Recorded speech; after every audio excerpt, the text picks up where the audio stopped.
नमस्कार दोस्तों, आज आपके सामने एक ऐसी प्रेम कहानी लेके आया हुआ हूँ कि मेरी कहानी सुनने के बाद आपका दिल दहल जाएगा और आप इस कहानी को लोगों तक शेयर करने में अपने आप को रोक नहीं पाओगे। तो दोस्तों, कहानी स्टार्ट करते हैं। किसी गांव में एक पति पत्नी बड़े प्रेम से रहा करते थे। दोनों को एक दूसरे पर पूरा विश्वास था। पत्नी के प्रेम के कारण पति अपने घर वालों से अलग हो गया था। पति का ये जानना था, ये मानना था कि उनके माता पिता बहुत सीधे हैं, लेकिन फिर भी वो अपनी पत्नी के लिए उनसे रोज़ लड़ाई लड़ा करता था। वो हमेशा ही अपनी पत्नी का पक्ष लेता था। विशेष बात ये थी कि वो माता पिता भाई बहन को ना बताकर सिर्फ अपनी पत्नी को ही बताया करता था। एक दिन वो घूमता हुआ गांव के काका के पास पहुंच गया। काका बहुत ही अनुभवी व्यक्ति थे। उसने काका से अपनी पत्नी की प्रशंसा करना शुरू कर दिया। उसने काका को बताया कि बड़े से बड़े राज भी वो अपनी पत्नी से नहीं छिपाता है। वह पूरे घर को शक की नज़र से देखता रहता है, लेकिन अपनी पत्नी पर कभी वो शक नहीं करता है और ना ही करेगा। उसके चुप होने के बाद काका ने कहा, देखो बेटा, अपनी पत्नी पर ज़रूरत से ज़्यादा विश्वास करना घातक होता है, ठीक नहीं होता है। पहले अपनी पत्नी की परीक्षा लेकर देखो, फिर तुम्हें पता चल जाएगा कि वो कितने राज की बातें आपकी छिपा के रखती है या उजागर कर देती है। कभी कभी सच्चा प्रेम करने वाली स्त्रियां भी नासमझी में अपने पति की भलाई करने के चक्कर में उनका अहित यानी कि उनका नुकसान कर बैठती हैं। काका की बात सुनकर वो व्याकुल हो गया और उसने अपनी पत्नी की परीक्षा लेने के लिए निश्चय कर लिया। उसने काका की सलाह से एक योजना बना ली।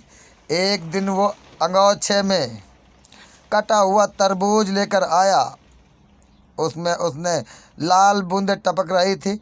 उसने अपनी पत्नी से कहा, आज मैंने एक आदमी का सिर काट दिया है। इस बात को राज ही रखना। यदि किसी को गांव में इस बात को पता चल गई तो पुलिस मुझे पकड़ कर ले जाएगी और मुझे फांसी की सज़ा सुना देगी। उसने अपनी पत्नी को फावड़ा फावड़ा मंगवाया और घर के पीछे एक पेड़ के नीचे अंगोछे में लिपटे हुए तरबूज को गड्ढा खोदकर जल्दी से दबा दिया और ऊपर से मिट्टी डालकर सही सलामत उसको पहले जैसा बना दिया। उसकी पत्नी इस घटना के बाद परेशान होने लगी। उसने अपने पति से कुछ भी नहीं कहा, लेकिन उसने अंदर ही अंदर बहुत घुटन महसूस होने लगी। वो अपने मन के बोझ को किसी से कहकर हल्का करना चाहती थी। दुखी होकर उसने ये बात अपनी पड़ोसन से बता दी। उसने पड़ोसन को कसम दे दी कि वो इस बात को किसी से न बताए, वरना उसके पति को फांसी हो जाएगी। उस महिला ने यह बात अपनी पड़ोसन को बता तो दिया। यह बात एक दूसरे को, दूसरे ने तीसरे को, तीसरे ने चौथे को, इस प्रकार यह बात पूरे गांव में फैलती हुई एक दिन वो पुलिस चौकी पहुंच गई और वहां पर दरोगा के जानकारी में आई। दूसरे दिन ही दरोगा साहब कुछ सिपाहियों को लेकर उसके घर पहुंच गए।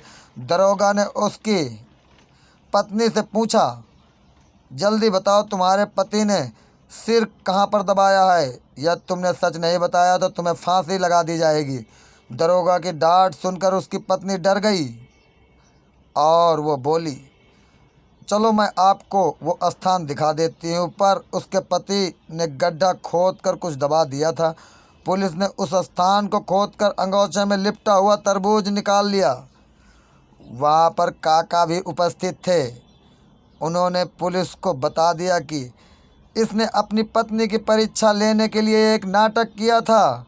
अपनी पत्नी के ऊपर अत्यंत विश्वास करता था। माँ बाप भाई बहन किसी पे विश्वास ना करके एक स्त्रिया, एक नारी, एक जिसे वो अपने प्रेम की सबसे बड़ी पूजा किया करता था, वो उसकी स्वयं की पत्नी थी। उसने उसके ऊपर विश्वास करने के लिए एक नाटक किया था।